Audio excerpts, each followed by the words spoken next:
أقسم لكم بالله وأنا على منبر رسول الله عليه الصلاة والسلام أن أمما كثيرة تتكالب على هذه البلاد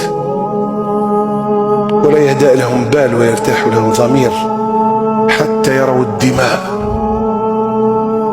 ويروا التفجيرات ويروا الخروج ويروا النهب ويروا هتك الأعراض، يرتاحوا ويجلسون على أرائكهم مرتاحين، لكن ربك بالمرصاد.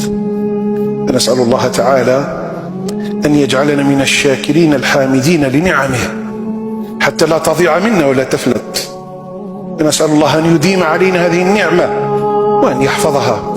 ومن كان من عيب في هذه البلاد أو سوء تسيير أو ظلم أو جور نسأل الله أن يصلح الأمور. يكون من الأخر المواجهة لا تأتي بشيء، خلاص شوية. المواجهة لا تأتي بشيء. والذين يطبلون ويزمرون من وراء البحر ماذا يريدون؟